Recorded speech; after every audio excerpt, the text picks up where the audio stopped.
Good evening and welcome to Spooky Southcoast. Tim Weisberg here, along with the silent assassin Matt Costa and spirit medium, psychic medium Stephanie Burke. I was thinking spirits because I'm thinking that we are in the Halloween season. We are. It's the spirited official time. And also the word spirited showed up on the TV behind you. So of course it did. It was kind of a, what do you call it? Like a synchronicity? Yeah. Would you call it that? Yeah, for sure. So, and I just happened to look. We should really turn off the TV while we're doing the show. Right. But the problem is if you turn off the television here on WBSM, the hosts get all freaked out on Monday morning when they can't turn it back on. Oh. So if I'm not here by the time Phil comes in at 6 o'clock on Monday, then it's a problem. You know, Matt, I'm going to have to add that to your list of duties. If we ever turn that TV off, just make sure it's on Fox News by the time we start. It has to be on Fox News. They can't watch anything else. Very interesting. I put on CNN one time by mistake. Oh my God. You would have thought that I had all hell was breaking loose. You would have thought that I made them drink my liberal tears.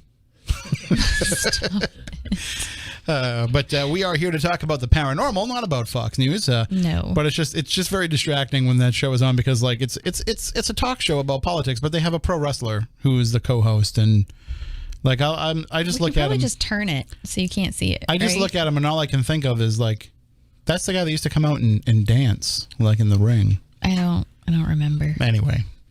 Now you already stopped watching wrestling by the time this guy came out. It was their attempt at having a new Rikishi for the ages. Oh, that's not okay. Right. You can't do that. So we are here to talk about the paranormal again, as we do each and every Saturday night, and we are here broadcasting live on WBSM. It's been a few weeks since I think we've been on the radio at all because of the Red Sox, but we are always here on YouTube if there's no show on the radio. So if you listen to us on WBSM and you tune in and say, hey, where's Spooky Southcoast? The game's still on. I thought the game would be over and Spooky Southcoast would be on. If you're ever not sure, all you have to do is go to YouTube, which you can get to a variety of ways. It's not just having to log onto a computer, and I can't believe I just said that. What is going on to a computer? You don't log on to a computer. Well, you can. I know people do, but like really, who logs on to a computer? It's one of those things where it became part of the vernacular and we just kind of never got rid of it. You know what I mean, Matt? Well, whenever I log into my AOL account, it's still dial-up. Before I check how many hours I have left. I was going to say, can you log into your AOL account if you're using Netscape? Is that possible? I think so. I shouldn't joke about Netscape. Moni still uses Netscape. It's very true. But yeah, you don't have to log on to your computer. You can just turn on your computer or... That's what you had to do, right? Like to go on the internet, you had to log on. Yes, there was always a way that you had to log on. So that's why it wasn't like you just opened the browser and it just worked. Those horrible noises that AOL used to... The modem sound? Yeah, horrible. Screeching. See, I used to hate the modem sound only because it would give away the fact that I was going online when I wasn't supposed to. I'd be like, shh, stop, shh, quiet down, quiet. Come on, every kid knew that you had to turn down the volume before you started. But you don't think about it. You know what I mean? Yes, I You're did. just like, it's not that I wasn't supposed to go. I mean, but I Until never. they came out with those pesky parental controls where you just can't log in after a certain time. See, on I didn't have to deal with that because there was no internet access until I was like a senior in high school. Right. I didn't touch the internet until I was a senior, and even then it was only like a couple of times. Because you're old. And then when I got to college, that's when I was like, oh, the internet is awesome because there was a computer lab at school that I could use every day. And so when I tried to use it at home, you know, my mom would yell, you're not tying up the phone line with that stupid computer, are you? Because, you know, my dad worked overnights and he would call and check in every night. So I couldn't really stay on all night, but I still did. Yeah. I still stayed on all night long. So that's why I think the term log on came about. Like Matt said, you would have to actually sign into something to get that internet access. But you don't have to do that to listen to the show. Most of us just walk over to our computer, shake the mouse, and it turns on. Some of us may have to, you know, sign in to our or just use the app on your phones now. Right. But there's other ways, even beyond even the computer and the phone or a tablet or any of those devices. If you have a smart TV, you can put the YouTube app right on your television and you can watch us on the TV. And a lot of our listeners and viewers do that. They will send us messages or talk to us in the chat room on YouTube, and they will say, watching you on the big screen, which is awesome. I mean, I don't know why you want to look at us on a 60-inch TV, but it's cool that you can do that. And then another way to do that as well, if you don't have a smart TV, but you have like a Fire Stick, or some people have, Chromecast, all those Roku, all those different options, they have the YouTube app for those. So you can just watch us on YouTube via that. Just search Spooky Southcoast on YouTube. You'll find the live show every week as we go live. But also another way to do it is, and people don't realize this, if you have a Comcast cable box, an Xfinity cable box, one of the the higher ones, not the little tiny small box like we have here in the studio that's basically just an orange light to let you know that the cable's on. If you have one of the boxes that has like the clock and has DVR access and HD and all that stuff, then you have the option of going into your menu. And one of those menu options is, I believe it's, I think it's called web. I think if you go into that option or internet or something, there's some sort of option, and that gives you stuff that's on the web, and you can actually open up the YouTube app through your cable box and then just type in Spooky Southcoast with the pad there, by using your arrows, and you'll find the show when it's live. So a lot of people are out there that have those cable boxes that have no idea that they can just watch YouTube on their television. They're still watching it on their phone or having to go to the computer to watch it. I have it just built into my TV. That's the easiest way to do it. That's if you have a smart TV too. Some of them will, even if you subscribe to the YouTube channel, some of them will even send you a message that we're live, even while you're watching something else on TV. So that's a great way to do this. If you are someone who wants to catch the show when it's live, or maybe you keep meaning to and you're listening to us on podcast but you forget, if you go to YouTube and you sign up, you subscribe to the show, then you will get alerts every time that we go live. So that's the best way to keep up to date with when we're doing a live show and when we're going to be out of the studio. A couple of weeks from now we'll be out of the studio, so there won't be a live show. Then in October there's all kinds of things going on. So if you're not really sure if we're going to be on or not, the easiest way to find out is by subscribing, because you will get an alert every time that we go live. So couldn't be any easier. Nope. Plus we always tweet out about it at SpookySC. And we always try to make sure that as soon as we know when we're not going to be around. Because, as I said, it's the Halloween season. We have things that we go out and do. We have places that we want to go, people that we want to see. And so the show kind of has a little bit of... We try to keep it going. We don't take a hiatus. But we do kind of miss a few weeks here and there. I mean, I am here all the time, so... You never know when we can actually get something recorded and just throw it up there as a podcast. But in order to see the show live on Saturday nights in the chat room, that won't necessarily always be the case. But follow us on Facebook, because we can go Facebook Live from some of these places that we'll be at. I think when we're at the Plymouth Paracon, we should do some Facebook Live stuff. Well, you definitely can. Like just throughout the course of the the convention. So if you follow us on Facebook, you'll be able to find out when we go live, and then you can see. I know a lot of folks can't make it to Plymouth, but we can kind of give you at least some of the history and some of the places that we'll be checking out through that. It'll be fun. I'm pretty sure that we get good signal. I mean, I get good signal around Plymouth, but I've never tried inside the actual venue, but I'm sure that we can figure something out. They'll have Wi-Fi and stuff, but it's just some of these spots might be a little, because we're going into some older places that probably don't have Wi-Fi in them, and so when we're out on the street, you might be okay, but like if we go into the old courthouse, there might be an issue. But I will definitely post all kinds of pics and stuff, because it's just really cool history there. So hopefully you can make it out and experience it for yourself. But if not, we'll try and give you a little taste of it at least.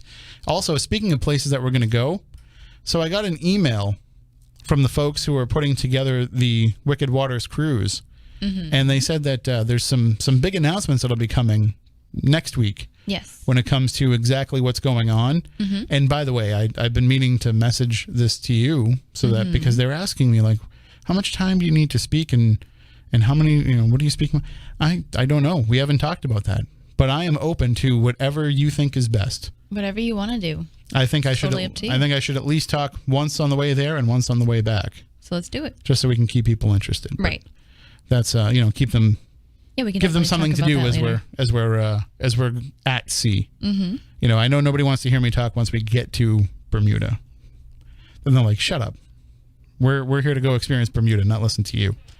But so it could happen. We will have some announcements forthcoming about some of the entertainment that's planned, some of the things that we'll be doing as part of that cruise. But in that email, it did say that the $25 down. Well, it's still active. It's still going for at least another week. Right.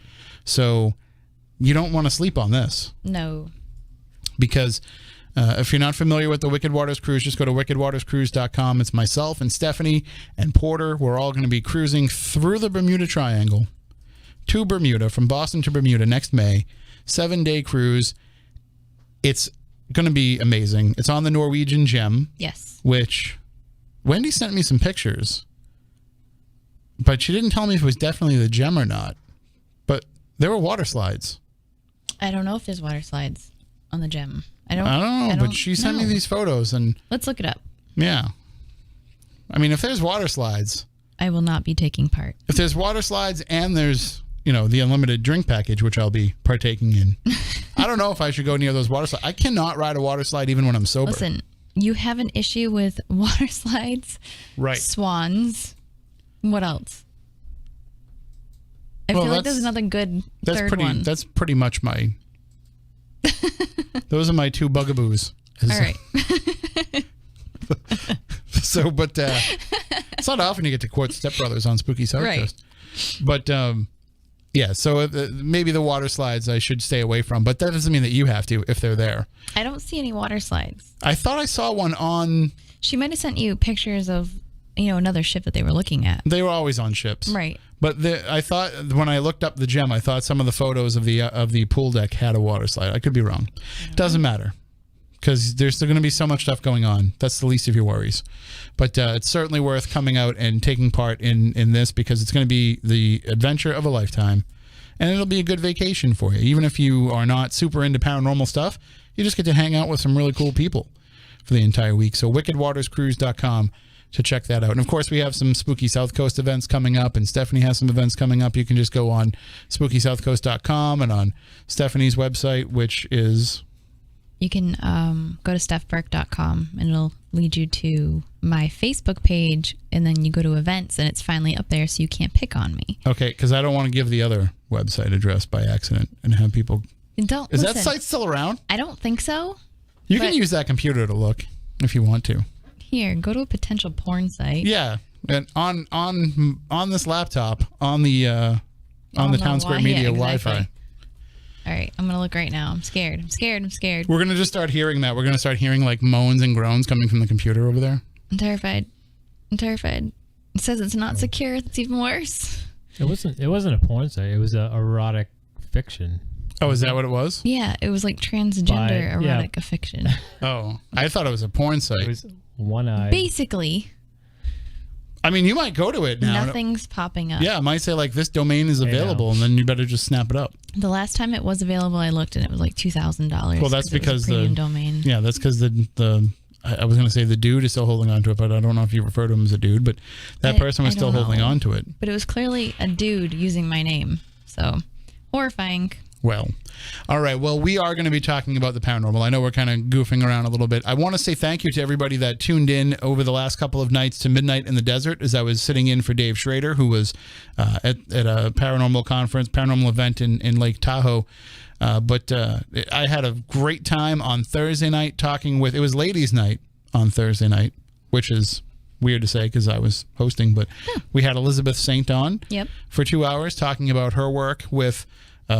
both working on behind the scenes on Paranormal Lockdown and being on screen on Ghosts of Shepherdstown, as well as what they're doing with Vidi Space. And we talked about her ghostly gadgets and how she got into all of the stuff that she creates. And I didn't know that she was an electrical engineer. I did.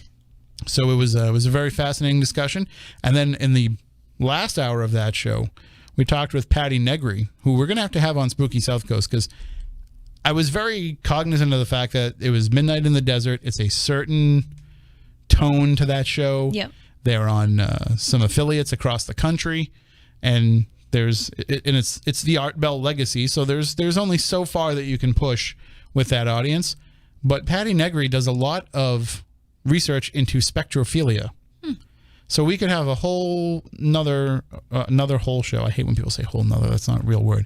Another whole show on ghost sex, like we had with Gavin Davies. Seriously? Yes. She actually is a proponent of ghost sex. She's all for it. So she actually advises people how to have ghost sex. So I think we're going to have to bring Patty Negri on. She also talked about Haunted Hollywood because she lives out there and does a lot of, she's a psychic and a medium as well. And she does a lot of work with, people who want to go on famous ghost hunts and famous people who want to have readings and things like that. So, but we can definitely talk more ghost sex with her as well. And then, of course, on Friday night, we had Aaron Caju on, and the Spooky Southcoast audience knows Aaron. He's a local guy. And he's creating that documentary series on the New Bedford highway murders. So we had him on 3 hours of talking about the highway murders, and we still didn't cover everything that we could have talked about. He's just an awesome person. I mean, obviously being personal friends with him, I might be biased, but the work that he's putting into that project is just insane. You know, there is not one rock that hasn't been turned over 1,000 times.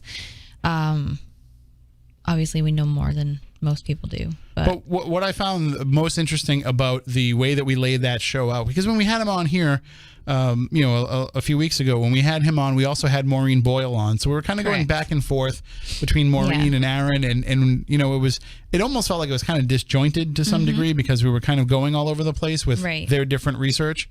But with Aaron last night, we just took it as, we introduced to the people what New Bedford was like at the time, what New Bedford is, and what it was like at the time. And we talked about some of the major players involved, like District Attorney Ron Pina. We talked about kind of the mindset of law enforcement in the area at that time, having never experienced anything like this before. And then because it's a 3-hour show, we were able to get into who these victims were, how they were found, what order they were found. We were able to look at each suspect, kind of break them down, why they were accused, how they were connected. And then we were able to see how we could kind of put all the pieces together as well. So if you are not a subscriber to Midnight in the Desert, if you just go to midnightinthedesert.com or to the Dark Matter Digital Network, you will be able to subscribe to the show. Just $5 a month. You will have access to all of those archives. But even if you're not sure if you want to subscribe just yet because you aren't familiar with the show, they are live Monday through Friday at midnight Eastern time with 3 hours of brand new programming every night. And when you tune in and listen to the show, I guarantee you will want to subscribe and be able to go back and go into the archives, which not only covers Dave Schrader, the current host, and myself with the couple of fill-in shows that I've done. I think I'm filling in again Thursday and Friday this week. But also, if you go back into the archives, you can get the shows when Heather Wade was the host, and before her, Art Bell, who actually created the show with Keith Rowland. So you'll be able to get all of that if you subscribe to it for $5 a month. So that's a little plug for the side hustle there. I think I'll subscribe once they give me my call back. They're still going to have you on. They're still interested. It's just weird that they emailed me and then never called. You also have to take into account that it's exciting to go on and be on the show, but like it's midnight in the desert, but it's actually midnight our time. Oh, I know that. So you'll be on from midnight until 3 a.m. So I've done 2 shows like that already. One was in British Columbia and the other one was somewhere else. I can't remember where. Oh, Hawaii. It's not easy staying up till 3 a.m. But then once it starts, I just get so amped up. Then I can't sleep afterwards. I got really sick before my Hawaii show. And it was torture to stay awake that long. But I did it. And then I was delirious when I did the British Columbia one. Well, those make for the best shows. Yeah. Oh, it was awesome. Actually, it turned out great. There's another show that's interested in booking you. Is there? And I mentioned this to you. Oh, yes, you did. So I don't know if I want to let the cat out of the bag.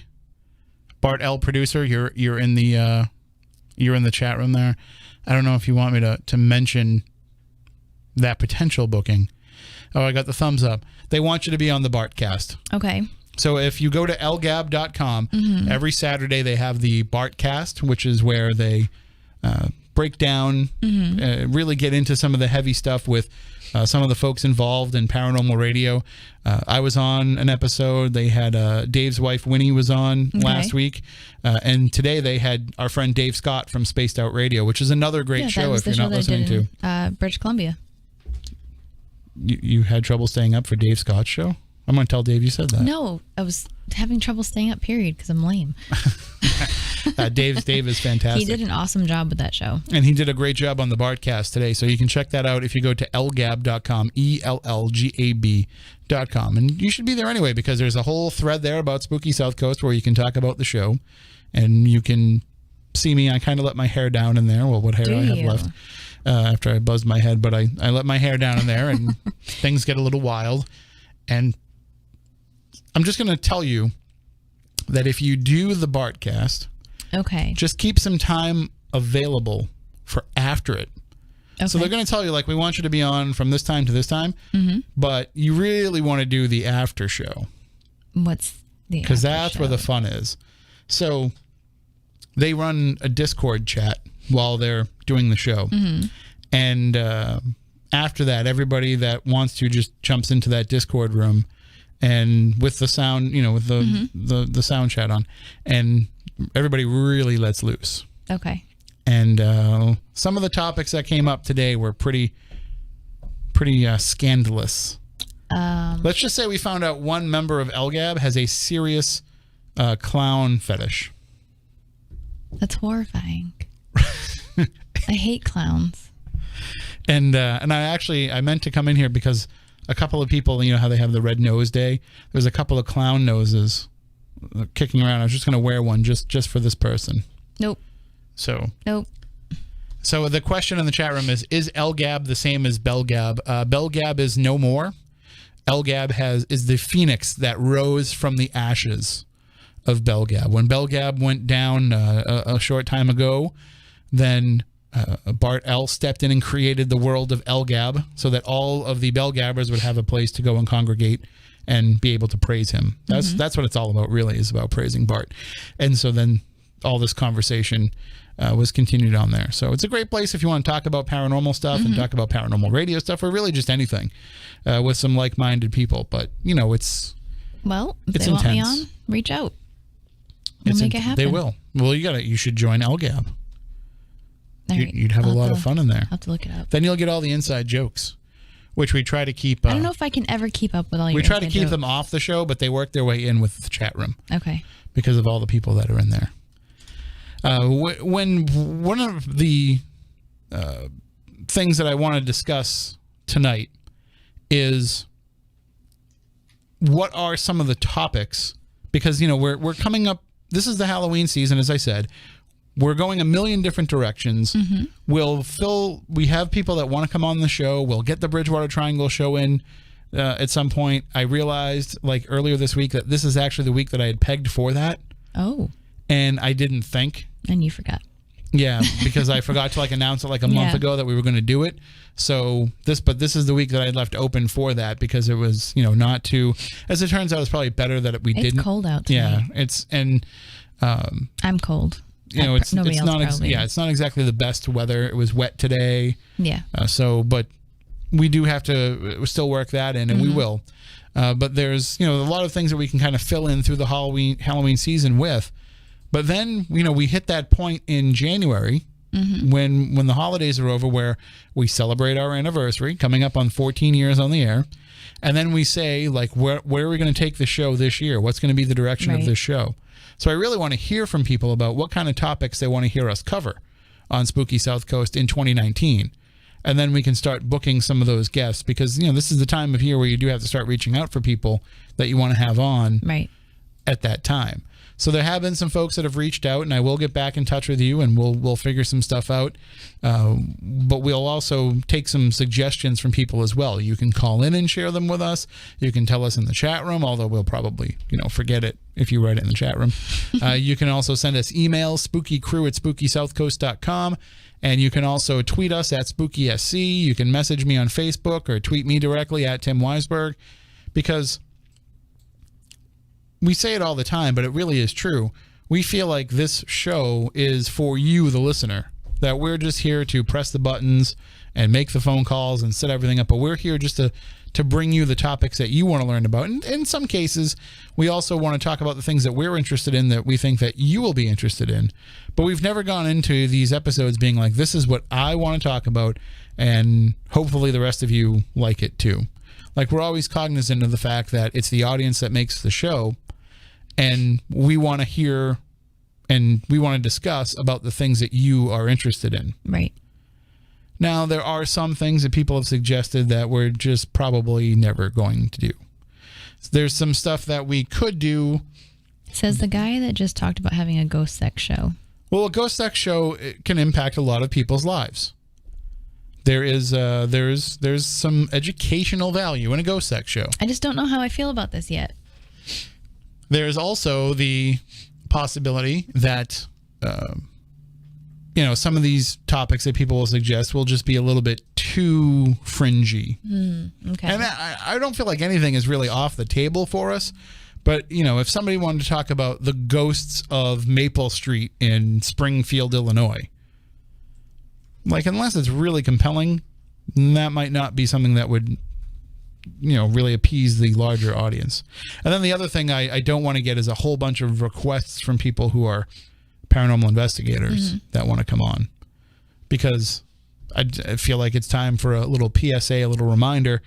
We don't just have people on the show because they are paranormal investigators. Right. In 2006, it was novelty enough to find somebody who might have been a local paranormal investigator. Now they're everywhere. Right.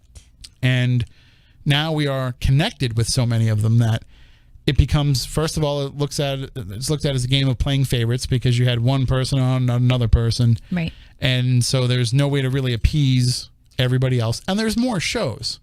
When we started doing this show, Matt, in 2006, when we were building the show in 2005, yep, we're looking out there and we're looking up paranormal radio shows, and there wasn't a lot out there. No, there wasn't. There was probably maybe like 5 or 6, something like that. Right. I think like doing just like a quick Google search, Obviously, Coast to Coast AM was the one that most people knew, although that was already in the process of becoming less paranormal. The ones that stick out in my head are, I don't even know if they're around anymore. Todd Sheets' Night Watch. Yep. Ghostly Talk. Yep, Ghostly Talk. I don't know if Paulino had a show at that point or not. I'm not sure if he did. Darkness on the Edge of Town radio, that started just a couple of weeks before we did. Then there was Ron Kolick had a show, but he wasn't really online with it. Like, you could hear it on the radio, but I don't know if they were like podcasting his show at all back then. So there was, there wasn't really a lot of stuff to get, and nobody was really podcasting. Like, so podcasts weren't really a thing then. These paranormal shows were, but overall, it wasn't like you went to a bunch of different places and got a bunch of podcasts. And even now, like, when I say the phrase, you can find us wherever podcasts are found, most people get them from 4 or 5 major sources. But when we started the show, there was like 300 different podcasting sites. Yep. And everybody was fighting to get on them. And we were lucky enough where we have a service that we use that podcasts our show, and that service actually put out the feed to all of those sites. So we didn't have to go into 300 different sites and drop links to it, as some people might have had to do. So there's, the history of there not being a lot of shows. So yeah, when there's only 5 or 6 shows out there talking paranormal topics, then you could justify having some of these paranormal investigators on. But now there's millions of people listening to paranormal radio every week through all the different outlets. There's all different sizes of shows, and there's different services and ways for people to create their own shows. So there's not really a need to have paranormal investigators on to talk about what it is they do, because there's other outlets for them to do that. And no offense, but it gets boring when everybody's coming in here and just telling you the same stories. I know that it's profound to you. I know that it's something that is interesting to you because it's the first time that you might have had it happen to you. But I can tell you that the audience that tunes into these shows they have heard what you're saying before. Somebody else has come on to the show and told them about how they went into an old abandoned asylum and they recorded a voice that said, "Get out."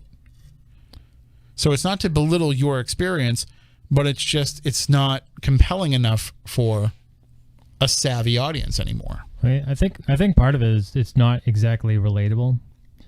Like a random like kind of haunted house, like even like a private investigation or something. Mm-hmm. If you're talking about it on a podcast, the listener doesn't know what that is. They can't visualize it. They've never been there, so they don't know. They have to use their imagination, and it could be anything. And there is a way to present that in a way where it's interesting to listeners, but the talk show format isn't necessarily that. You know, you could still, I mean, anybody that listens to John Tenney's Realm of the Weird podcast, he's just basically telling you weird stories from his files of things that have happened to him. But first of all, weird stuff happens to Tenney that doesn't happen to anybody else. But also, the way that he tells the story is compelling to listen to. But it's not being interviewed on a talk show. It's sharing these stories and adding in music and giving it more of a creep factor and keeping it brief.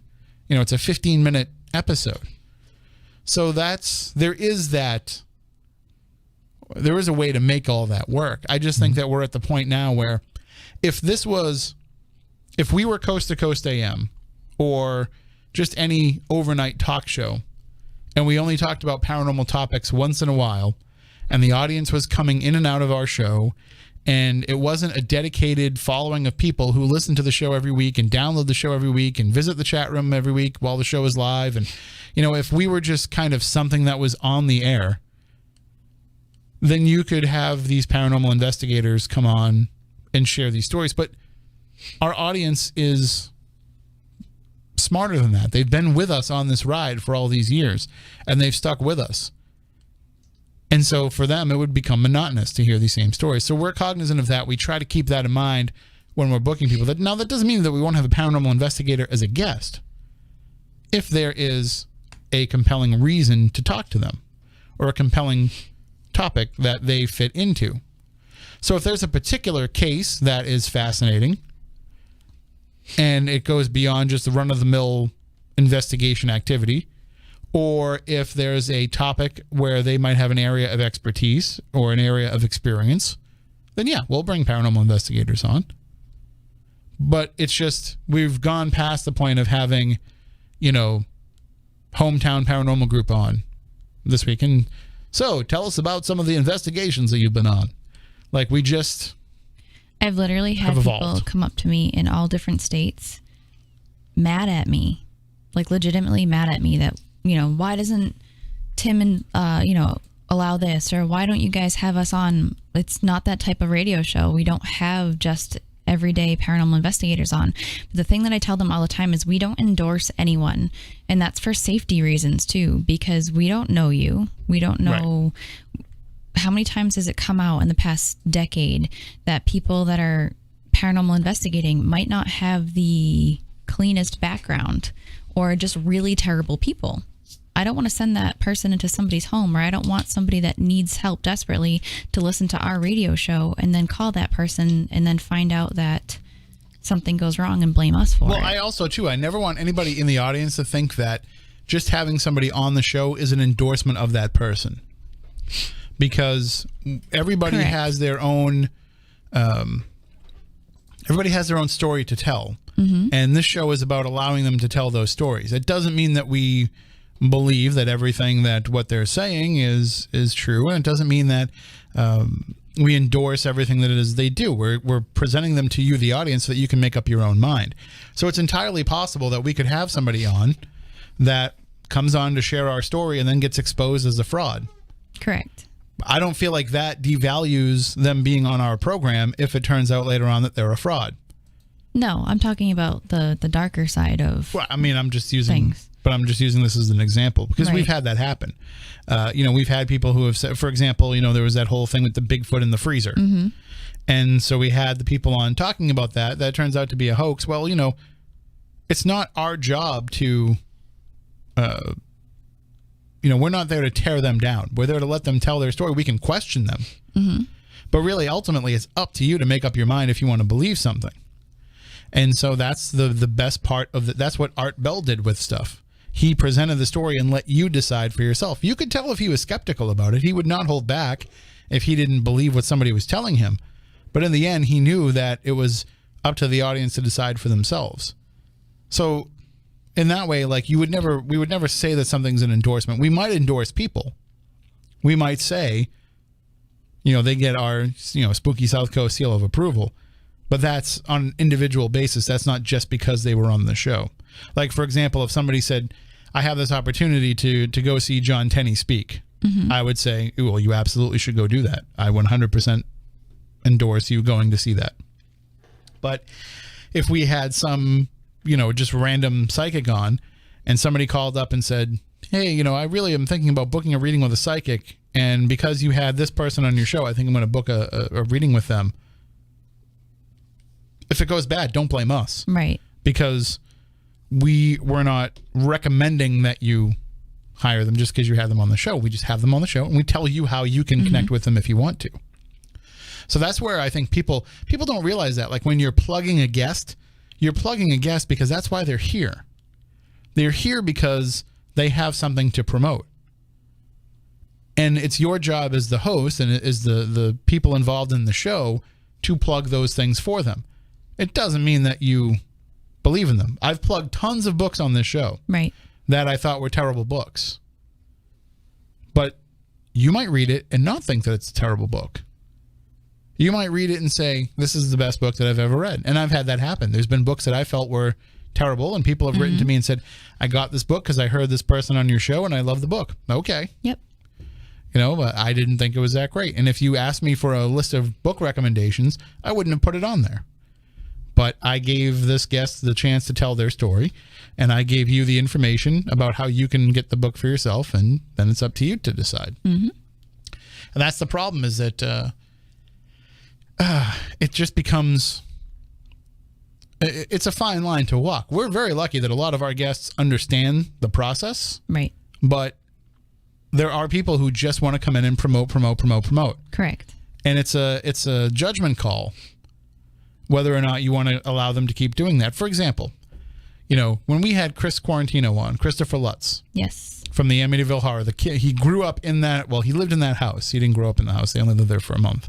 But he was the family that was involved in the Amityville Horror, the true life story of the Amityville Horror. He was the family. He was the child in that family.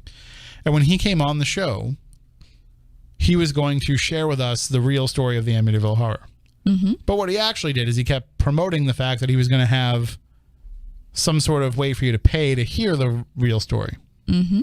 I remember that. Now that's years later, and that still hasn't happened, but I still like Chris. Chris is a friend of mine. I talk to him frequently online, and we've hung out in person, and I think he's a great dude. Mm-hmm. But in that episode itself, it was over the top. I'm doing that. And so you have to just kind of say, listen, if you're not going to tell us, then there's no point in keeping this going. Like, it's not a 90-minute commercial for your whatever you're planning. So there is kind of that fine line a little bit that you have to walk. But for the most part, almost every guest that comes on understands that. Nobody's ever said to us, well, if you want to find out the answer to that question, you're just going to have to buy my book. Because I would say, well, okay, we'll do that. There's no reason to keep you on then. Mm-hmm. But as I said, most people get it. Because you want to get invited onto other shows, so you keep increasing the reach of people that are listening and hearing about your product that you're offering. So, but getting back to that idea, that's why we don't really want to have paranormal researchers on that aren't doing something different, or just the basic paranormal investigative team is not the type of show that we're looking to put on. Doesn't mean that we don't respect what you do. It doesn't mean that we're not interested in hearing about what you find and that we want you to send us emails and share your experiences with us. It's just, it's not compelling enough for the listener. If you feel like you have a very compelling story, or like just the fact that your investigations are interesting enough that people should pay attention, you can always launch your own show. Because everybody and his brother or sister has one now. It's true. And some of them are, building vast network empires with shows of people who shouldn't have their own shows. So that's the way that it goes now. Listen, let's not pull this into a whole other direction. Well, I mean, that's the thing is when you get like-minded people that like your show and want to have their own, then you can kind of build your own little organization there and just have a giant echo chamber of all the stuff that you want to believe. Mm-hmm. That's not what we do here. We try to cover everything, and we try to have a wide variety of takes on things. Not from ourselves, but from the people that we bring on.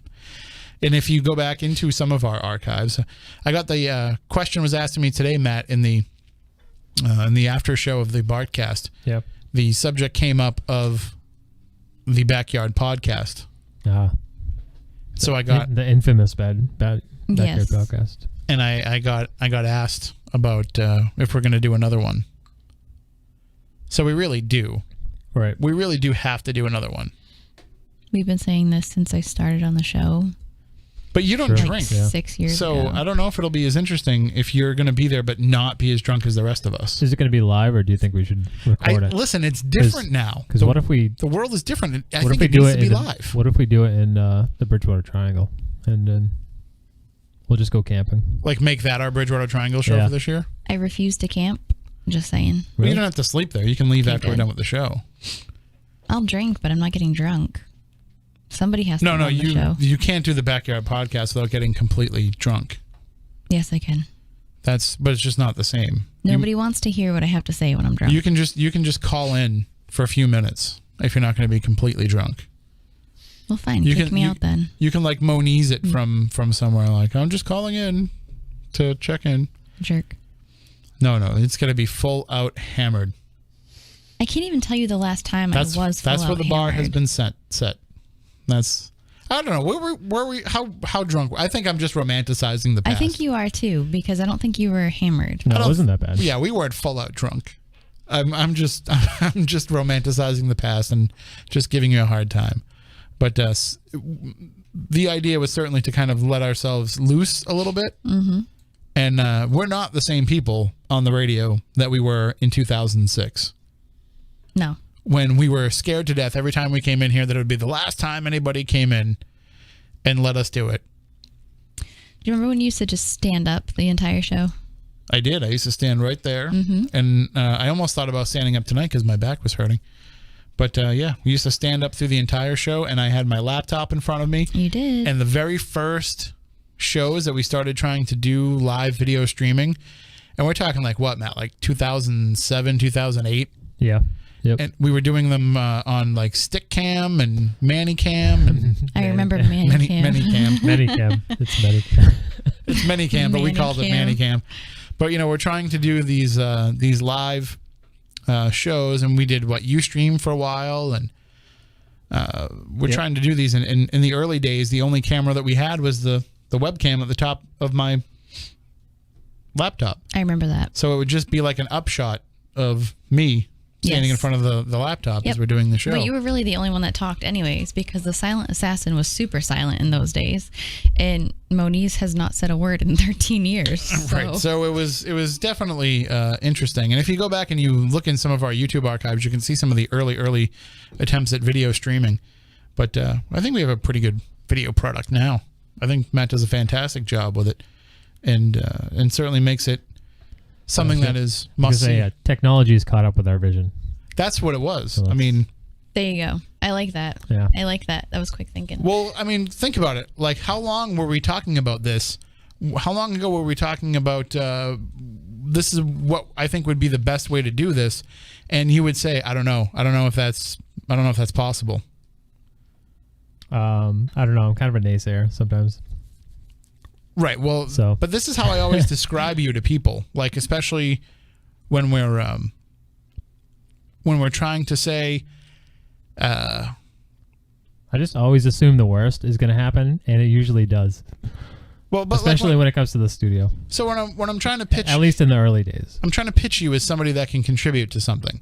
Maybe like around here during the business week or other shows that are looking to have something happen. I always pitch you and I say, here's how it works with Matt. I give Matt an idea that's probably like way too impossible to pull off, or is really like pie in the sky thinking. Yep.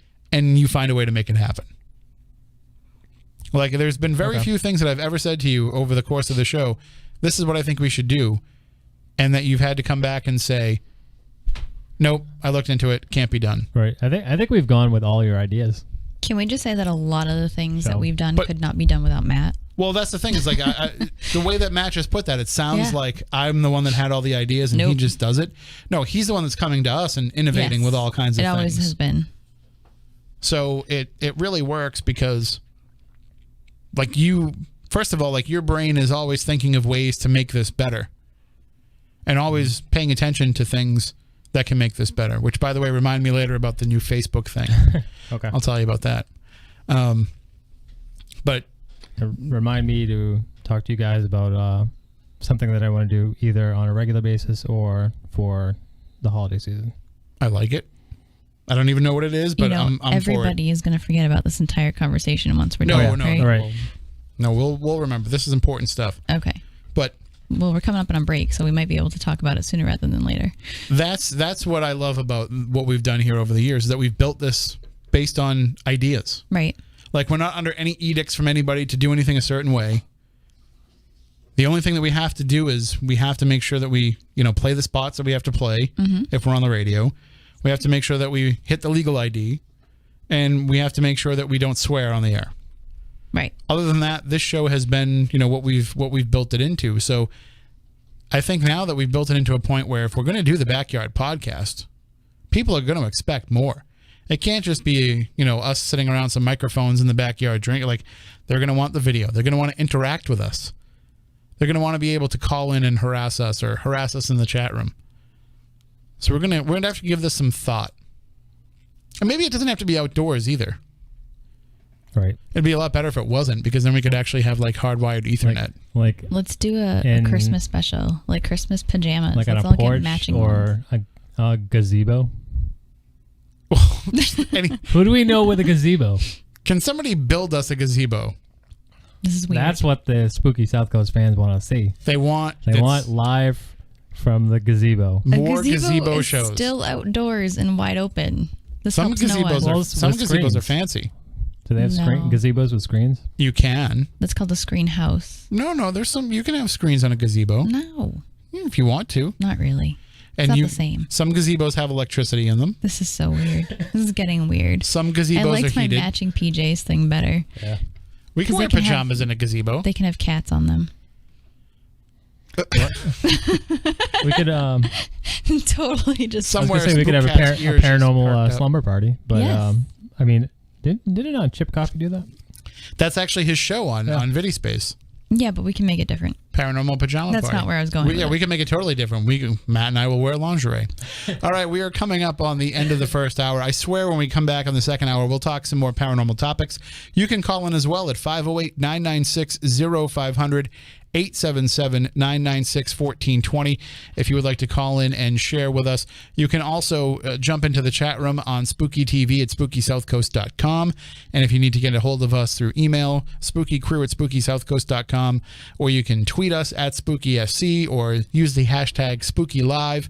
We have all of that stuff available for you, not only during the show, but also it's available for the most part throughout the course of the week. I wouldn't call the studio numbers to talk spooky stuff during the week because there's regular talk shows that are going on in here. But some of the stuff they talk about on those shows is pretty downright spooky as well. So we will take a break for the news because we are on the radio tonight. And when we come back on the other side, more paranormal talk here on Spooky South Coast. We'll talk about what makes a good paranormal themed television show. We're talking about where we'd like to see our show go in the future, but also where would you like to see paranormal television go in the future? What do you want to see on your screen as a viewer? And the answer for some of you might be no more, but I'm sure some of you have some ideas of how to make that genre better as well. So more of that coming up on Spooky South Coast after the break. Stay tuned.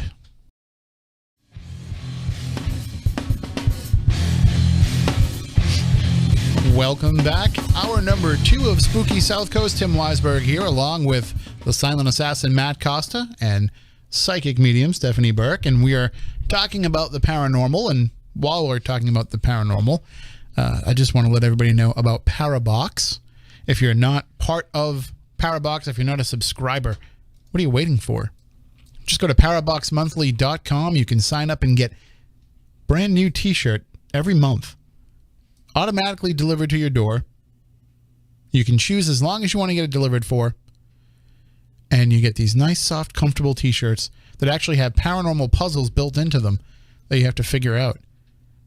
So go to paraboxmonthly.com if you want to find out more about it. Use our code SPOOKYLIVE and you'll save 10% on your order. There you go. You can see it right on your screen. Paraboxmonthly.com. Check it out. They're going to be at the Plymouth Paracon coming up. I got to reach out to them and find out if they're bringing shirts to sell, because I want to get some of those back catalog ones that they have. I want some of those Art Bell shirts. I want some of those Amityville shirts.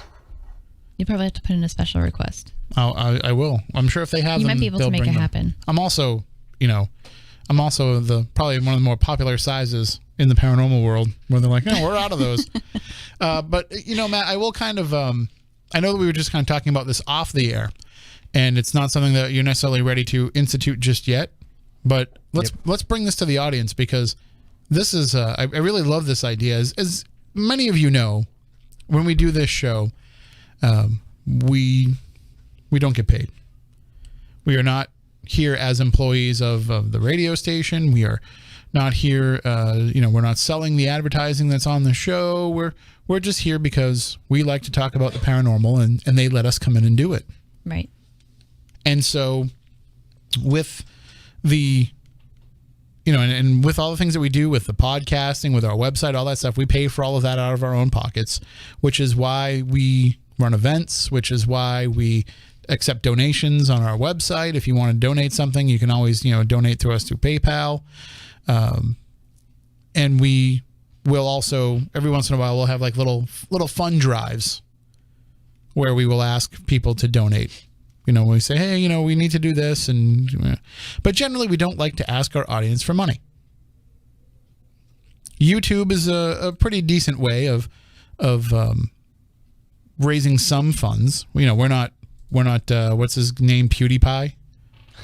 We're not that dude. No. But we probably make enough, Matt, off the YouTube revenue to cover the cost of the website every year, right? Yeah, it covers our basic operation costs, I guess, aside from snacks. But it doesn't come anywhere near our snack budget. No. It's fair to say that we're not in this for the money. No. But as, the things that we do, we were talking about in the first hour, all the things that we have kind of been able to innovate over the years. And as those things are coming into fruition, everybody's monetizing those and finding a way to make themselves money. And we still don't really get as wrapped up into that as much as we could. We always talk about it. We're like, hey, it'd be really great if we did this and brought in some revenue for us for what it is that we do. But we're also very altruistic people, or at least we try to be. We try to put out good karma into the world so that we get it back. And Matt was just telling me about this idea where, and we just got a donation in our chat room. There is the option in there, Matt, to donate. But before anybody starts like making donations, this is not us asking you for money for us. Tell everybody, Matt, what you were telling us during the break about what we can do with this super chat option that exists in our chat room on YouTube. So as a number of our chat regulars know, YouTube has this option called Super Chat, where it kind of highlights your comment in the chat and makes it more visible in like a speedy chat for a fee, and the fee usually goes to us. What we are or hope to implement is we can take that money that you would donate to Super Chat and put it towards a good cause that we haven't decided yet. So from what Matt was explaining to us, there are a number of nonprofit organizations, some of which we work with on a lot of things that we do kind of behind the scenes, where those nonprofit organizations can actually be the beneficiaries of this Super Chat money. So what we would do is, say we're talking, let's just say, for example, this hurricane that is coming, Hurricane Florence, is coming, and it'll probably hit somewhere on the East Coast of the United States. There's going to be the need for disaster relief. So, maybe we go on the air next week and we say, we are putting this super chat money tonight toward hurricane relief through the Red Cross. And so every time that you donate to that super chat, that money will go directly to the Red Cross. It won't touch us at all, right? It'll go directly to them through YouTube. Yep. YouTube will just cut them a check. So we would have nothing to do with it. So whatever charity we are highlighting that week, that the money will go directly to that charity. Now, obviously, not every episode we will do that because, first of all, like we're not here to ask you guys for money. So we're not going to do that every week because we don't want to have our hands out for things every week. But there'll be certain things. Oh, there is a question here. Would folks who couldn't donate still be able to participate in the chat without charge? Absolutely. The chat room is always going to be free.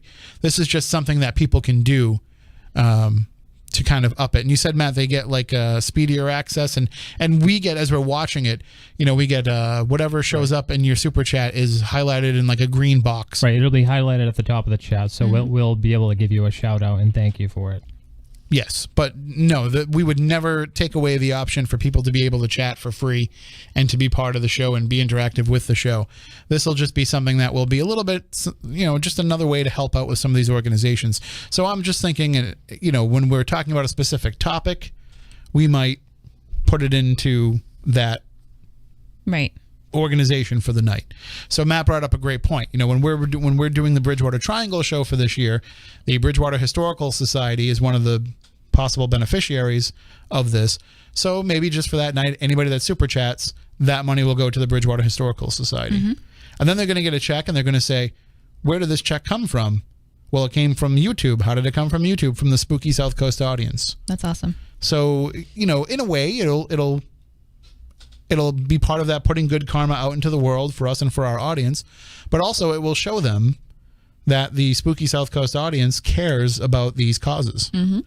And so then when we say to them, hey, we want to do this, we want to do that, then, is it possible that we can come into one of your historic haunted locations and broadcast from there for the night? And they'll say, oh yeah, well, you're the show that sent us that check through YouTube. Absolutely. So it'll help open some doors and help make for some exciting partnerships. So I like this.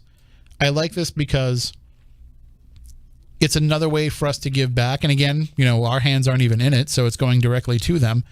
And a lot of people don't realize that's what we do with our events. We're cutting a nice check to all of the places where we have those events every time that we do them. So that's what this is about for us. It's about showing the world that the paranormal community is, a viable thing for them. Right. It's to open up those doors and break down those barriers so that we can, at the very least, just be able to talk about these things and have them come on and join us. 12 years ago, if we reached out to a historical society and said, you guys have this location and we've always heard stories about the ghostly activity of that place, can you come on and join us? Oh no, we don't really want to talk about that. We don't want to push that aspect of what people talk about our place. People were terrified to talk about it.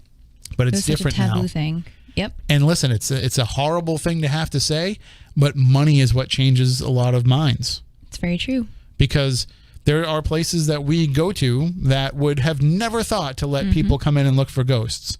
But when they get that check, they say, okay, I see now that this is a viable thing for us. The event that I'm doing down in Tennessee in a few weeks, we had to get clearance from the entire state of Tennessee, board members, historical societies, all kinds of different, hoops to jump through. But when we talked to them and we said, we want to be able to give part of the ticket sales to you. It's not just a flat fee. We're going to give you X amount per ticket in order to help you, upkeep this great historical place. Everything changed. And it's because we're not just trying to come in and just do a ghostly thing and leave. We're actually trying to help you out. We're trying to help you raise money to keep the doors open. Do you know what the biggest challenge is? And you're getting into this now with setting up some of these events yourself, but the biggest challenge that I've faced for years now in trying to set these up is they don't have the manpower. They don't. And even if they do, if you want to go and investigate a place that's owned by a historical society, they don't have, for example, the Wareham Historical Society. We love them with all of our hearts. We love all of the people that we get to deal with just everybody involved, Paul and Angela and Mary and Mr. and Mrs. Finney and just everybody that's taken part in the things that we've done there over the years. But they're one of the few that actually get it. They're one of the few that actually have all of their volunteers that are willing to stay up until 2 o'clock in the morning. Right. And be there to help us out. A lot of places that we reach out to, they say, listen, all of our volunteers are, in their 70s and their 80s. They're not going to want to come out and stay out till 1 or 2 in the morning. So you're actually going to cough up being able to make, yes, hundreds of dollars, maybe thousands of dollars, depending on the location and how many people are coming in, because your volunteers just won't stay up. And I used to have a rule where we had to have at least 4 volunteers from every organization. I've gotten rid of that now. As long as there's one person there. As long as there's one person there that'll be responsible for the place, that's good enough for me now. And even then, some places, they don't even care about that. They say, well, we'll be down the street. Call us when you need us to lock up. I remember that too. That's places that we've been. So there's, it's nice that they trust us. Right. But it's also, but that's just the reality of the situation is they don't have the manpower to do it, but at least they're willing to let us in and do it. So this is just another way that we can show them that that this is how you can add to your tourism money. This is how you can add to your, your annual revenue. And I always use Wareham as the example that, when we do that event, it's one of their bigger fundraisers for the year, which they do a lot of things. But it's nice that the paranormal world can come back and give it to us. And Chrissy brought up in the chat room, the Fort Tabor situation. Correct. And that's something where we ran into. We were doing that event for years. We did it, I think, 4 times? We did it quite a few times, yes. And that was raising money directly for the military museum there. We made it so that the first event that we did, we made it so that the military museum could stay open all winter. When normally it would close down because it couldn't afford the heat bill, we kept that place open for an entire winter. And that's a free museum for people to come in and learn about the military history of America and of our area. And so many more people were able to get there and experience that and learn that because of that event that we did. But now, the city won't allow us to do that anymore because of the liability issues, because some new legal people came into the city and said, oh, you can't really let them go in there and do that because that's risky and that's dangerous. And even them signing a waiver isn't good enough for us. So it was crazy. And they jacked up all their prices on purpose. So that way they knew that we couldn't afford to even hold the event. No, that's not true. We could have held the event. They told us that we could. We just had to follow the restrictions. Yeah, but again, all those added prices too weren't fair. No, we didn't have to pay any added prices. I thought we did. No, and the money wasn't potentially not going to go to the military museum. It was going to go to the city. Well, that's instead. the thing. Everything would start to go to the city, and then it would get filtered a different way. Right. But to be fair, by the time that we got everything kind of worked out, this is when I went before the park board. Right. So they were willing to make some concessions for that, but then it just became that we would only be able to go into Fort Tabor itself, or Fort Rodman, actually. We would be able to go into Fort Rodman and have to stay on the grass. Yeah. And I said, I can't charge. That's where the money starts to get, because I can't afford to feed everybody, can't afford to pay the staff to be there, can't afford to handle the insurance that I have to carry, and all that stuff involved. Because even though we have you sign a waiver, we still have to be insured to go into these places. Of course. And so it just got to the point where I said, it wouldn't work. I mean, what can you charge somebody to go in to the fort and just stay on the grass? And even the park board said, we know that that's not viable for you, but that's just what we can do. But there are other places that have said, we'd love to have you, but our insurance won't allow it. And there's nothing you can say in that situation, because if their insurance company isn't willing to say a waiver is good enough for me, then there's nothing you can do to change their mind. They can't risk losing their insurance or having to pay higher premiums all year long just because we want to do a one-night event. Right.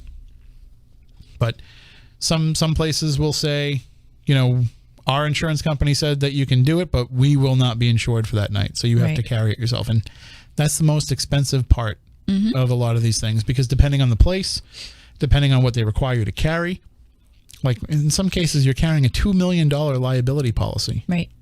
So that's not cheap. We're talking hundreds of dollars for one night. There's been times when we've had to rent porta potties for events. Oh, God. I remember that. Not cheap. No. That was awful. You know, and they try and work with you and they try and help you out and give you a good deal, but they still have to pay for it to be brought there, delivered, have it be cleaned afterwards, be picked up, you know, all that stuff. So it's not easy, but this is a much easier way for people to be able to donate to locations and to organizations. Is you're going to be here in the chat room anyway, and you can just throw a couple of dollars their way. And Matt, is there a minimum that you have to donate to be part of Super Chat? No, I don't think so. I think you can donate change if you want. So that's the great thing about it, is anything that you want to donate, and again, there's no reason to have to other than because you want to. And so anything that you want to give will go to them. So, yeah, I mean, what's the big deal if we raise, you know, $50 for the Red Cross? But that's $50 more than they had. And it's a way to kind of show that the Spooky Southcoast audience is, because I know that Spooky Southcoast has good people that care listening to the show. I think that might just be the scanner in the newsroom. It's loud. It is. Louder than it was. Could be a ghost too. This No, place thank is you. haunted. There's a new intern here. Oh.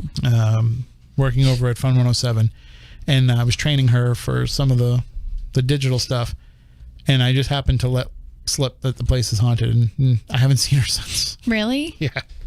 I don't know if she hasn't officially started yet or what, but You know, speaking of haunted, I just know that when I mentioned it, I didn't see her after that. Was it a people are ghost, Matt, really or is freaked it? out by that stuff. Was it a ghost? No, just a scanner. Okay, scanner.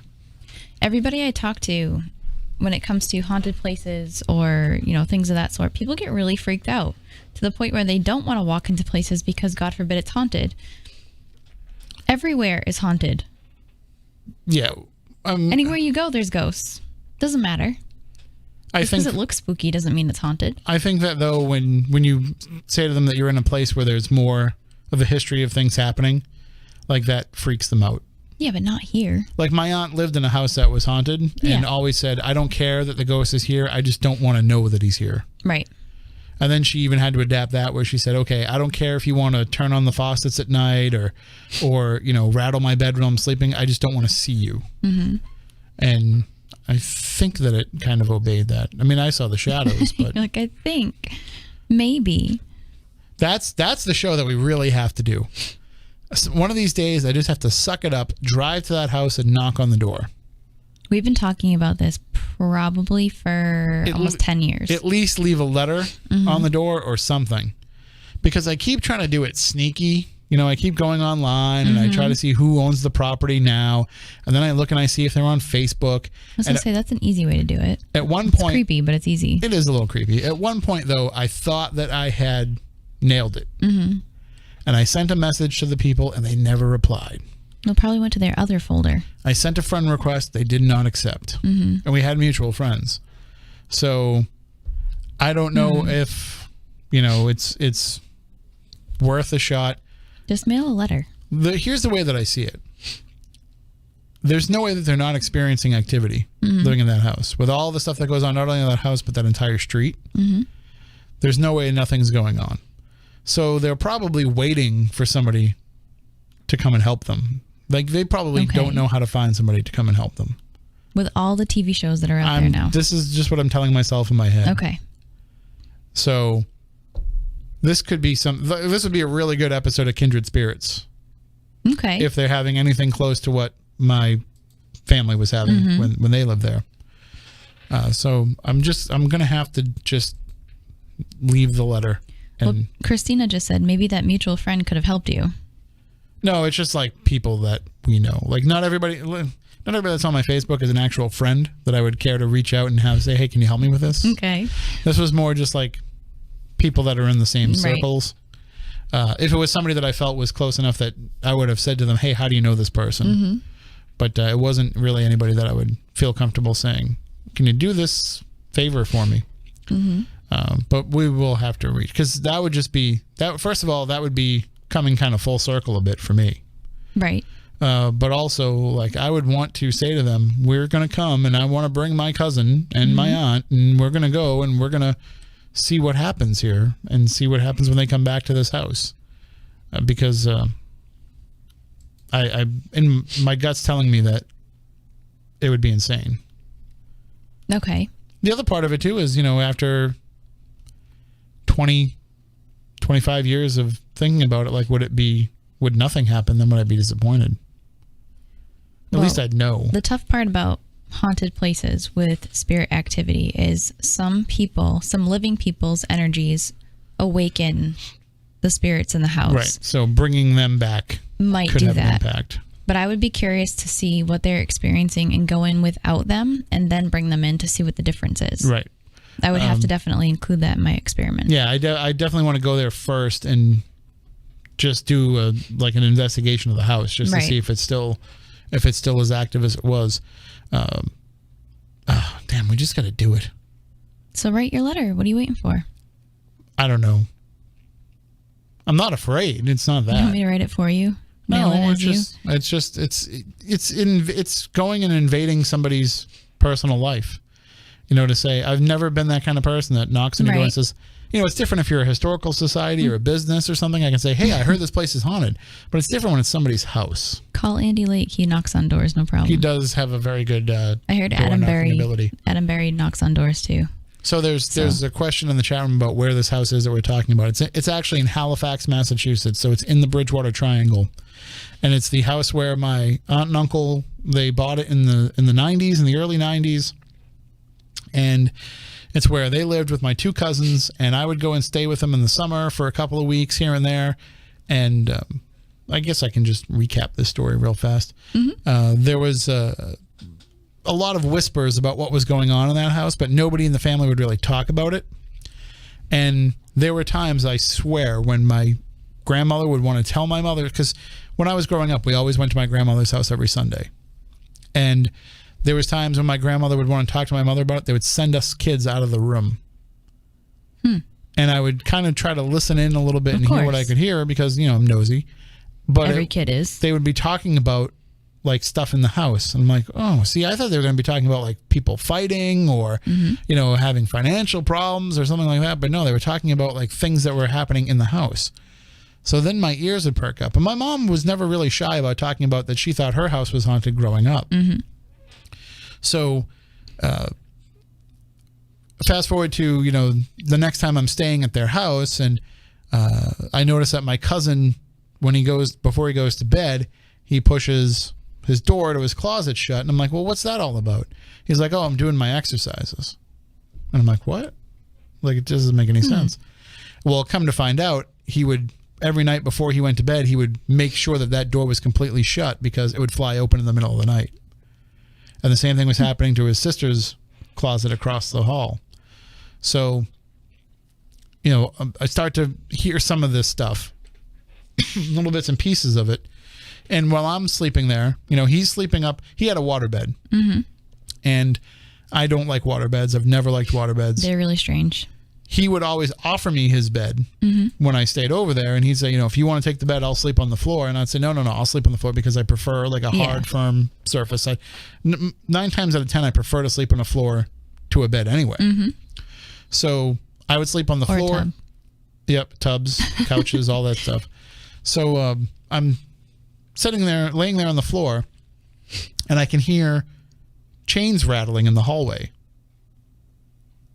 And now they have a dog, and the dog has like a collar. Right. So I'm like, well, it's probably just the dog's, tags rattling on the dog's collar.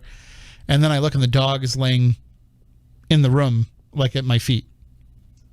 So it wasn't her. Right. But I'm hearing like this jingling sound coming down the hallway, and it's getting louder and louder and louder. And I'm looking out the hallway. It's one of those houses where it's a, one level house, and you walk in the door. There's like a dining room area, and then there's a living room, and then there's a hallway with bedrooms going off that hallway. And so at the very end of that hallway, there's my cousin's 2 rooms across from each other. And so all of a sudden I see like this dark mass come down the hallway and then stop. It starts to get darker and darker and darker, and that chain sound gets louder and louder and louder, and then it just stops. And I do the only thing that I can think of to do. I roll over and pull the covers over my head. Naturally. But also in the back of my mind, because, I'm probably like 12, 13. In the back of my mind, I'm thinking, well, the dog's not reacting. So if the dog's not reacting, there's probably not anything there. Had the dog reacted, I might have popped up, woken up my cousin, whatever. The dog was probably used to it. So I did wake up, and I did, Mark's just saying that this is in the Backyard Podcast episode, this story. And I did share that link to the people in the after show today. Maybe I should just put the direct link into the chat room. We'll finish this. Anybody that wants to hear the Backyard Podcast, after the show, I will put it in the chat room link. So jump on YouTube and you'll be able to get it. Because we do have to fix the archive. There's a lot of archives that are missing. But so I told my cousin about it, and he was kind of like, but the more that things started to happen, the more people couldn't deny it, and the more time I spent there, because I like to stay there. Right. Like, what 12-year-old kid doesn't want to go hang out at his cousin's house where you can ride dirt bikes all day and drive taxi cabs in the cornfield behind their house, and go out to Stella's for meatloaf sandwiches and bagels and stuff. And I was living my best life, as the kids say today. So we're there one night. My aunt and uncle are out for the night, and my other aunt is there to babysit us. Now, shout out to Aunt Arlene, who listens to the show quite a bit. She's not the most physically imposing person. You've met my Aunt Arlene. She's about 4 feet tall. Right. And she's just like, if somebody was to break into the house or something, she's not saving us. No. She's super sweet. She's like, at this point, the 3 kids that are there are all bigger than her. But but she's watching us, or we're watching her, depending on how you want to look at it. And as we're there, we're in the living room watching a movie. And I think, if I remember right, I believe we were watching Harley Davidson and the Marlboro Man, which is a pretty good percentage that we were, because that was my cousin's favorite movie. We watched it all the time. But we hear this banging sound outside the house. And we run out to the deck. We turn on the light. We look. We don't see anything. Go back in. Watch the movie. A few minutes later, same thing. Bang, bang, bang, bang, bang. It sounds like metal banging. Bang, bang, bang. So my cousin goes in. My cousin Tommy runs in and grabs the .22 rifle. And we run outside. And my aunt's freaking out because she's like, "You're not going to shoot somebody." Like, you're not. And my cousin's trying to explain to her, it's a .22. Like, it's a glorified BB gun. I can't kill anybody with this. I just want somebody to, be scared. And so finally, the next time that we hear it, I run down to the basement and he runs outside, because we're like, maybe it's coming from down there. And neither one of us sees anything. It was finally where we figured out that it was the bulkhead doors of the basement were opening and closing on their own. We figured that out when the last time that we heard it, we had gone down into the basement in time to see them slam, opening and closing on their own. Bang, bang, bang. Like in those, anybody that has a steel bulkhead to their basement knows that, the wind doesn't do that. Right. So that's when that happened, that's when my cousin kind of turned to me and said, "Our house is haunted." And I think it might have been the first time that he might have actually said it out loud. I don't even think him and his sister talked about it. But as the story goes, she had gone, my cousin Amy had gone to the cemetery that was right next door to the house. And, she used to like to go there and do grave rubbings. And one day she went in there with a Ouija board and she started contacting whatever was there and having conversations with it. And then I guess she came back to the house and was talking to it through the Ouija board. And it was coming in and out of her closet all the time. And then it started bothering my other cousin Tommy across the hall. So their research told them that it was a farmer who had lived on, because they started to hear that there were other stories up and down the street. So their research had told them that it was a farmer who had 2 mentally retarded sons, mentally disabled sons. And in those days, they would have called them retarded. We say mentally challenged or disabled. So those two sons were growing up on this farm where they couldn't contribute to the workload. Mm-hmm.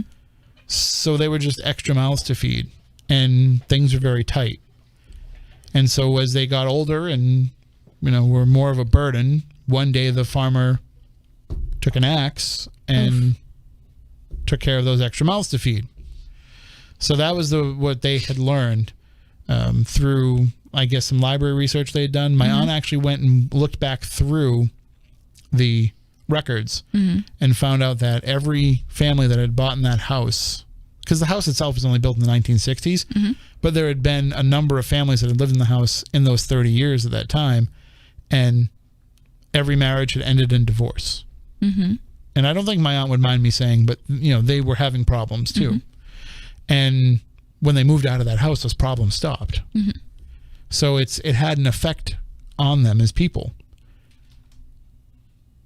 Further research shows, and this is something that I found out later on when I was looking into it, and I think Kristen Good, who does a lot of research on the Bridgewater Triangle, also found some stuff out about this too. It was one big farm, that whole area, but it was one of the richest families in the area owned it, and the son actually killed the father with an axe. So I think that's the actual true story. That the other is kind of just a legend that is developed around it. But for anybody who is wondering what I'm talking about, I'm not going to give the exact address out, but we're talking about the area of Route 105, where it goes from Middleborough and connects into Route 106 in Halifax. And it's called Thompson Street. And anybody that has driven up and down Thompson Street will tell you it is freaky. There is a house about maybe a couple of miles down from where they lived that everybody, if I tell this story and I say they lived on Thompson Street in Halifax in a haunted house, everybody thinks, oh, the house where the road splits. But it's not that house. But that house is notoriously haunted. There's another house that Mike Markowitz used to investigate and Bay State Paranormal used to investigate. I believe they referred to it as the House of the Seven Suicides. And that's further down the Middleborough end of that street. But that house has a long, sordid paranormal history. There's a section of the road where they've built more houses on it now. I haven't been down it probably in about 4 or 5 years, but they've built more houses in this stretch of farmland, because at one point all the farmland around it was owned by Cumberland Farms. But now, they've been selling off parcels of land and they've been building developments. And when you drive down it, there's a lot of what used to be a lot of empty spaces now has more lights on from people's homes and from streetlights and everything. But you would go down this one stretch where it was wide open, and then there was a little grove of trees that went over the road, and then when you came out of that little grove, there was more wide open road. And for some reason, like when you went through that little grove of trees, like you would close your eyes. You would not want to look out the window because it was just weird as hell. And it was in that area around that grove too that there's a lot of UFO sightings. Weird. That have been reported. I saw weird lights in the sky. I wouldn't have called it a UFO. I would have called it probably like what they refer to as St. Elmo's fire. These natural occurring phenomena. But it happened there. So this whole area is super, super strange. Even now. Matt, I know that Matt's been basically part of my family for a long time. Were you like around us at all when they still lived there? Did you ever go to that house? No, I don't think I did. Okay, so you wouldn't be familiar then with anything there, but we definitely got to get there and make it happen. Yeah, definitely. If anything, like just to kind of satisfy that curiosity. But so that's that story, which I've told again on the Backyard Podcast, and I believe I told recently on another show, and so. Well, it sounds like whatever it was not happy. I don't know if that was necessarily the case, though. I don't know if it was just active and that activity wore on the people that live there, or if there was like a darker element to it. I mean, growing up in a very, very active home that was very old and had a lot of history to it, there were things that occurred but it wasn't that violent. Like swinging doors open or banging doors or things like that. That's the type of stuff that they do when they want serious attention. Well, they're almost frustrated that they're not getting that attention. One of the most frequent things that would happen was the faucets would turn on by themselves at night in the bathroom. That was probably like the most predominant sign of activity. And to me, that's kind of low level stuff. Right. That's like, hey, we're showing you that we're here, but we're not really trying to scare you necessarily. Right. So as you were walking down this hallway to get to my cousin's 2 rooms, and again, it's hard over the years of time. It's probably just a very short, small hallway, but in my mind, it goes on forever. Of course. And there was a room off to the side across from the bathroom that was like their spare room, where my uncle had like a desk to do like his work, and they had a bed so actually, like, that's where I should have slept when I stayed over. I tried to sleep there once, and I lasted about an hour in that room, and said, nope, not for me. And I would go sleep on my cousin's floor. But I totally forgot that there was even a spare room that had a bed in it till just that second. But they also had in that room, my uncle had, you are too young to remember, probably, Stephanie, but Matt, you probably remember, especially, did you ever go to the Westgate Mall in Brockton? Maybe once or twice. There was that tobacco shop in there, but there were tobacco shops in like every mall. I think a lot of them, they were called the Tobacconist. I think that was like the chain name of it. But so there were these tobacco shops, and in there they would sell like collectible things that men would probably want to have, stuff that they would put in like a man cave now, as they say. And one of those things that they had is, remember when they would have those like Three Stooges figures, or they had the Marx Brothers, where it was a little body and a huge head? Oh, right, yeah. So my uncle is a huge Three Stooges fan, and he had all Three Stooges on a desk in there, or on top of a dresser or something. And like, I love the Three Stooges, but those freaked me out. I would not look in that room at night as I was walking down the hallway. Even with the hallway light on, I would not look into that room because I did not want to see those Three Stooges. I wonder why. And as it turns out, both my cousins felt exactly the same way about it. That's why they were in that room. Maybe they were haunted.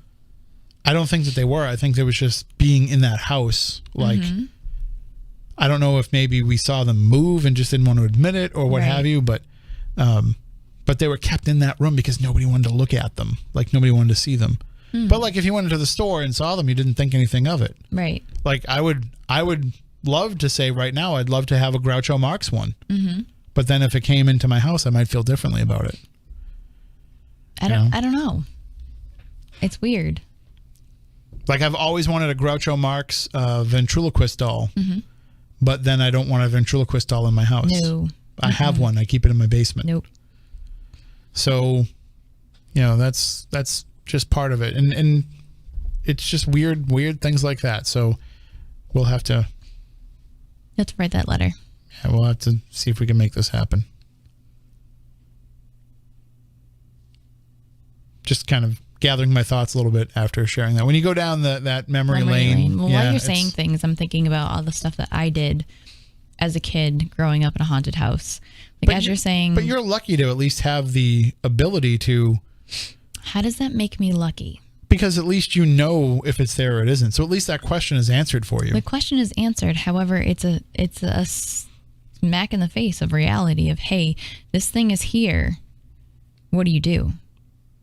And it wasn't always nice. But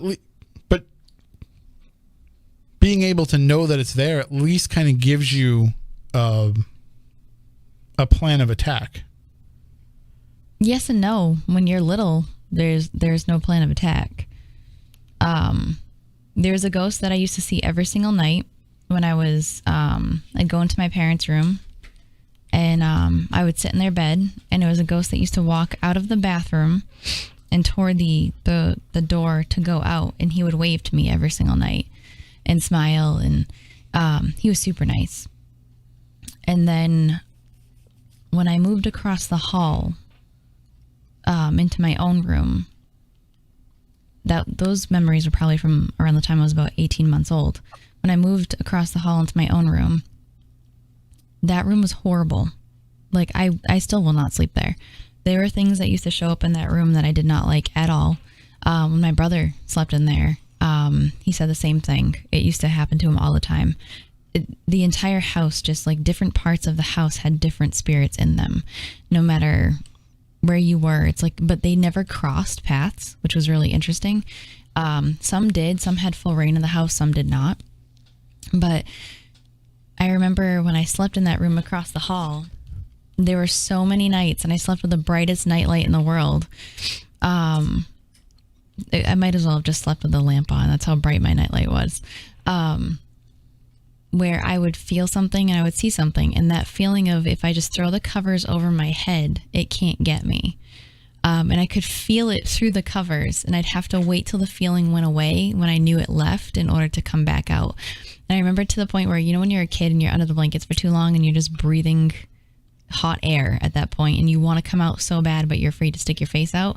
That was my life, nonstop, all the time. You do that thing where you just kind of wrap the blanket around your mouth a little bit? You can't, because it might get you. I would at least let my mouth stick out a little bit. If I had to. I'm going to say this now, and I'm not going to sleep all night. Watch. I used to take all of my blankets, and I used to tuck it underneath my body. And like my blankets at the bottom of my bed, I would untuck and I would put underneath my feet so nothing could touch me. I hated it. I don't mean to ruin your... I don't mean to like take away from that feeling, because I know we've kind of all gone through that feeling ourselves, but the blanket wasn't enough to protect you. I know, but it still made me feel better. It was like this weird security it thing. still works even as an adult. Like you're like, if I just roll, like I'm not talking about ghost stuff. I'm just saying like any problems. Yeah. Like if I just roll over and pull the blanket over my head, it's not happening. Right. Dog's barking because she wants to go out. I'll just pretend I don't hear her, and then it's not actually happening. For me, I still have to get up. But that feeling, it was just terrifying. It was absolutely terrifying, and I dealt with it for the longest time, and I just didn't say anything. I remember my father used to carry me upstairs to go to sleep every single night, and he would start upstairs, and he would always, and I still to this day don't know why, and I should probably ask him. He would never turn the stairs light on. He would always carry me upstairs in the dark. I would bury my face in his neck and close my eyes as tight as I could because I knew I was going to see something, and I didn't want to. And every single night I would do this. I was terrified of it. I used to not sleep in my own bed when I was young. Like I wouldn't either for that reason. My mother and father hated it because I wouldn't fall asleep. And then they would do this thing where they'd let me fall asleep in their bed. And then when I was asleep, they'd move me into my room. And then I would really freak out because I'm like, how did I get in here? But I remember I had one recurring, and by the way, Matt will understand this reference. I don't know if you will, Stephanie, but maybe the people that listen to the Backyard Podcast will. I got the watery eyes. I don't know if I know this. When I used to talk about this kind of stuff, pre-Spooky Southcoast, my eyes would start to water whenever I talked about like freaky stuff. Oh, yeah. And it hasn't happened for so long because we talk about this stuff all the time. It's become my life. But like just going back there and reliving this stuff brought back the watery eyes. That's why I was like wiping away my eyes while you were talking. But I used to have a recurring dream, and it's ridiculous. And I will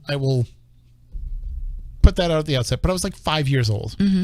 But I would have this recurring dream where in my room, and I had my own room, I believe, in this house that we lived in when I was young. I was living in this house. I was the only child at first, and then my sister Jamie came along while we lived there, and then I believe my sister Patty came along while we lived there too. So, and they were like a year apart. So I don't know at what point this was, but I had my own room, and I used to hate to sleep in my room. I don't know if I had bunk beds, but in my dream I did. Okay. And so I would wake up in this dream, and I would be laying in my bed, and there was, for some reason in the dream, not in real life, there was an old wooden ramp that went out of my room, out the door into the hallway. And next to this ramp was a sarcophagus, an Egyptian sarcophagus. An Egyptian sarcophagus next to this ramp in my room. And in the dream, I knew that if I stepped on that wooden ramp and one of the boards creaked, that sarcophagus would open up. Okay. And the mummy would come out and get me. Don't ask me why I would even be 5 years old and be thinking about this, but I was. And so my fear was that if I made that happen, I wouldn't be able to run away from whatever was there. It would get me. And so the dream would happen again and again and again. And one time in the dream, I actually stepped on the board that creaked, and the sarcophagus opened, and the mummy was in there and came out and attacked me. And I started pulling away the bandages, and underneath all the bandages, it was Bo Duke. Really? Who was like my idol at the time, being 5 years old, but it still scared the hell out of me. And so that's why my parents would, let me sleep in the bed, because I kept having this dream, but then they would put me into the room. With a wooden ramp. Then the ramp wasn't really in the room. And I used to love to be in that room during the day. I remember having like a little kid's record player and all that kind of stuff. At least I think I liked being in there. But we moved to another house when my mom became pregnant, because we needed more room. And so we moved to Brockton. And then in that house, I had my own room for sure. And it was this big, big room. And in my mind, I was far away from everybody else, but I think my sisters actually had a room next to me. And then my parents had a room like just across the living room from where I was. But just in my mind, it was this big, huge room with my little bed in the middle of it. It had two doors, one that went to the living room, one that went to the kitchen, and then some windows that looked over the side yard. And I would not sleep in my own bed in that house. I was terrified of being in that room by myself. Interesting. It's just, and we're out of time pretty much, so I don't want to get too much into the stories. You can hear some of these in the Backyard podcast. I uploaded it to my Google Drive, so I can just share the link in the chat room for people that want to hear it. But real quickly, we'll do another one of these. I think that if I start to get too into some of these stories, we'll run out of time. So I can share some crazy ones too, but you have to save yours, because I've told mine already to the audience. You have to save yours for when we start drinking and we do the Backyard podcast. That's going to be the reason why people. That'll be the reason why people tune in, because like, we already heard Moniz and Matt and Tim tell their stories. Like, we need to hear Stephanie's stories. So we will certainly get into all of that coming up. But we'll be back next week with another show. Actually, next Saturday, if you're around, and if you are somebody who is into the, if you're a fan of Donald Trump and you're a fan of, the conservative movement and all of that stuff, next Saturday afternoon, Howie Carr is coming to the Century House in Acushnet, and he's bringing with him Ann Coulter for their Deplorable show, which WBSM is sponsoring. So you can come on out to the Deplorable show and check that out. You can get your tickets. Just go to WBSM.com and you can get your tickets to that. And Jeff Deal will be there as well. He's the Republican that's challenging Elizabeth Warren in the U.S. Senate race. And so you can come out and meet Howie and Jeff and Ann Coulter at the Century House in Acushnet. So I'll be at that event during the day, doing some work for the station. And then we'll have a show, Spooky Southcoast, afterwards. Maybe we can get some ghost stories out of Ann Coulter. I'm sure she has a few to share. We might have a special guest next week. Okay. And then also we have... I want everybody to know that we've been talking about Pukwudgie Ale. We had it last year during the Bridgewater Triangle show. Matt and I went and did some filming at the Airport Grill in New Bedford. They have Pukwudgie Ale on tap. Oh. So if you've been dying to try it, you can go to the Airport Grill. It's literally in the New Bedford Airport. You can go there. They have great food, fantastic food. That potato alone is a meal unto itself. The Hasselbeck potato. It looked delicious. Oh my gosh. And so you can get that and a beer, and you will be all set for the day. So if you want to check that out, get there, because they are, when that runs out, they're going to switch that to another one, and then they'll switch back to the Pukwudgie. They'll go back and forth with some different down the road brewery beers, but certainly you can try the Pukwudgie Ale if you get down there relatively soon. So just a couple little plugs I wanted to throw out there for some stuff coming up. And again, we have some events coming up. If you go to SpookySouthcoast.com, you can find out all about those. And of course, we will be at the Plymouth Paracon coming up in a couple of weeks. Get your tickets to that as well by going to PlymouthParacon.com. We hope to see a lot of you out there, because again, it's America's hometown, but it's also my hometown. It's I lived there for a number of years. Did not have any ghostly experiences in that house. Well, that's good. So, because your other ones really made up for it. but certainly there's no shortage of ghost stories coming from Plymouth. Correct. So we'll share all of those with you at the Plymouth Paracon. So check that out. Again, we'll be back next Saturday night, but if you want to check out the archives, just go to SpookySouthcoast.com, go to YouTube, go to wherever you get podcasts, and you can find all of our past episodes. And if you want to catch us on the replay, we rebroadcast on midnight on the Dark Matter Digital Network throughout the week as well. You can hear us there. Spooky Crew at SpookySouthcoast.com is the way to reach us. At SpookySC on Twitter. You can follow us on Instagram. You can follow us individually on Twitter and Facebook and all of that. Until next week, we want you all to stay spooktacular.